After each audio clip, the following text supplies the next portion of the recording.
ladies and gentlemen? We're back. It's day 3 of quarantined, and things are going well. I think that's because, we're only day 3, but things are going well because I'm keeping a structure.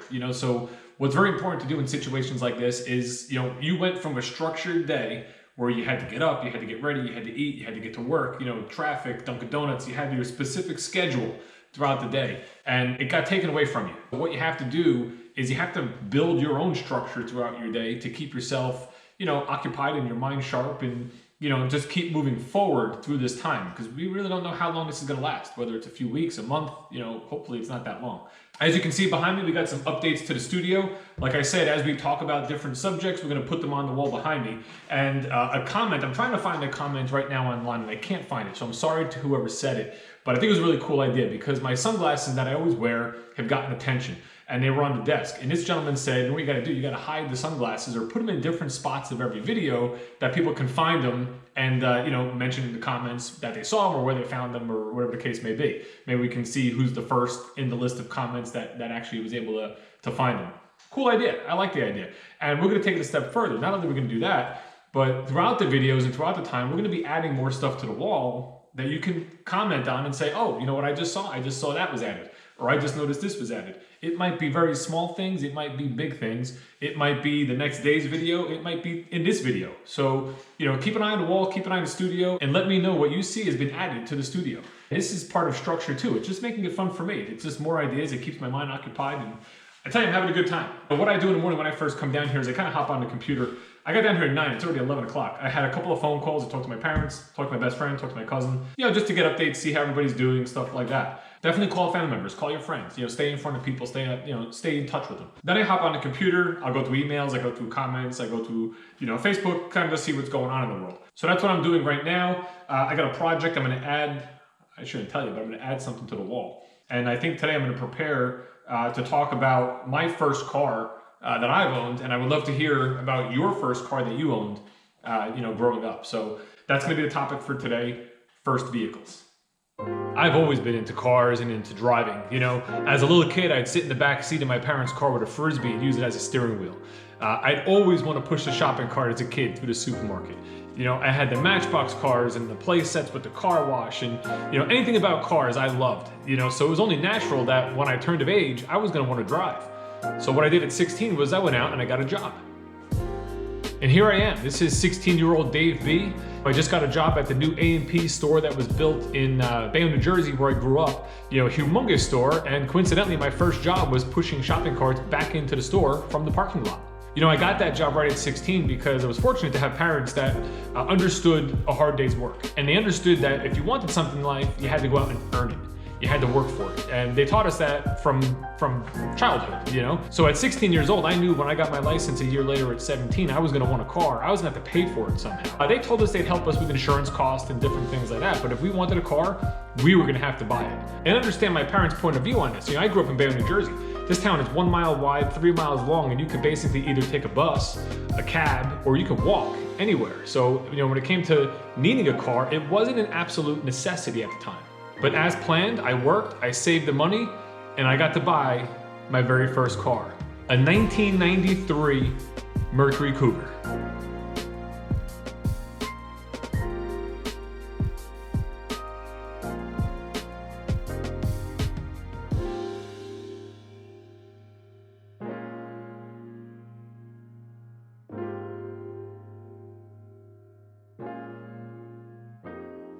Your first car is something special because it's freedom. You're 17 years old, you have a car, you can go out, you can explore, you can basically leave the house or leave the nest. You know what I mean? And just go out and have a blast. And it didn't really matter what kind of car I had. I just wanted a car. It had to be something in a budget, and it was a car that was local. So there was a store called Echo Auto Sales in Bayonne.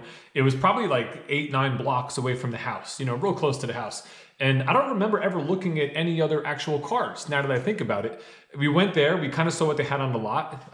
This was in the price range. The guy gave us the keys, we went out and drove it. I remember driving around the corner, not that far away, we kind of pulled over once we were out of sight of the dealership to kind of just take a look at everything. And I looked up and it was a sunroof, and I was like blown away because the cars we had before that never had a sunroof. So we opened that up. It was nice, like leather trimmed, cloth bucket seats. real nice interior. It had wood grain, and it was just it was a sharp car. And I tell you, I took care of the thing, man. It was like, I washed it constantly. If you look at the interior pic here, that Cougar emblem on the side of the door is actually something I put on. I ended up picking those up at a swap meet, and that's where, the classic cars had them, like on the door panels and all. But, I just took tremendous care of this thing. And, it was a great car that had a lot of problems. And the problems started probably 2 years in the winter. And what we found out later on, which I didn't know because there was no Google back then or nothing like that. This was in 1997 that I bought this car. The car had a steel block with aluminum heads. And what we found out down the road was aluminum and steel, they heat and cool at 2 different temperatures. And at microscopic levels, what you'd get is you'd get the metal slapping against the gasket, which would cause the head gaskets to fail. And you'd get coolant mixed in with the oil. I wouldn't have heat. There were times I was driving that car, the windows would fog up. You couldn't do nothing about it. You're just getting aggravated. So my parents helped me the first time. We got it fixed. A year later in the winter, it happened again. We got it fixed. And then a year later after that, my cousin Tom was going to Lincoln Tech, which is a technical school. He was going to be a mechanic, which he actually is a mechanic for Volkswagen to date. He said, we can tear this thing apart. We can do it ourselves. So went to the auto parts store. We got like the manual for the 93 Cougar.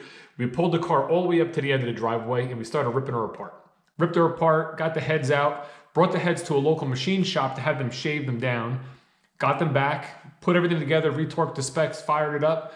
One of the most satisfying things in the world is when you pull apart an engine, put it back together, the nervousness you feel when you're about to start it up, but you start it up and the thing cranks over and everything runs fine. So it was really just a great time. So although the car was awesome, it was my first and I loved it, there were problems with it, but those problems teach you lessons. And those lessons are important to grow in life. So, I wouldn't take it back in a second. I would buy the car the same way. I would do the same thing. I wouldn't take it back. For a moment, I wouldn't take it back. This car got me back and forth to college. It transported me around very safely. I only had one incident in the car, which was a fender bender. A bunch of friends and I were getting ready to go to Great Adventure. We were in front of someone's house. I started rolling forward. I had people in my car. There were multiple cars going. And somebody crinkled up a Burger King wrapper and threw it to get it in the window. As they got it in the window, I went to catch it. And as I went to catch it, I was rolling forward. And I didn't realize I'm at the edge of the street. The car that had thrown it in, the driver was actually making a right-hand turn down that road, and we connected right there. So I didn't get much damage on my car. It was just like a broken turn signal and a little bumper scrapes. But his Camaro IROC, it was like $2,000 worth of damage because the point of my bumper hit his door. He continued to turn. And it just took out the door, the rim, and the back bumper. But we went to Great Adventure as planned. We came back, filed the police report, and we let insurance handle it and fix it. But that was the only incident I had with the car. Actually, there was another incident. I traded this car in for a 2000 Dodge Durango, and the day before I was bringing it out to Pennsylvania to trade it in, the car caught on fire, which is another little funny story. I'm 12 blocks from home. I took it on one final ride. I pull over to the side of the road because I start smelling like wires burning and I start seeing smoke. So I pull over. As I'm standing there, I can see the smoke coming from under. I'm looking underneath the car. It's like an orange glow. The paint on the hood, about a spot this big, starts to kind of like, you can see it warping and it's a little bubbling a little bit. So I get on the phone. I called a non-emergency number for the fire department. Fire department was a couple blocks away. I can hear sirens. I called my father up. I said, listen, the car's on fire. I'm on the boulevard here. So him and my older sister had run over. And I'm watching my car literally just engulfed in smoke in the front. The hood is starting to burn. You can see it singeing. And the firemen show up. Firemen asked me how to pop the hood. And he asked me what side the battery was on.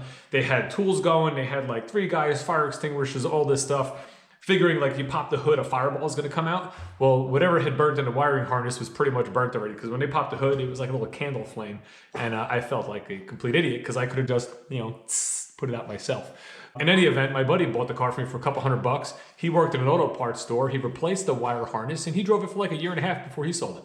So that's my story of my first car. I would love to hear yours. If you put it down in the comments of what kind of car you had and just something about it, I would love to read through it tonight while I'm on my phone, kind of just relaxing. So today was quarantined, day 3, and I think we had a successful day. I hope you guys enjoyed this video. Thumbs up are always appreciated. I'll see you tomorrow, day 4.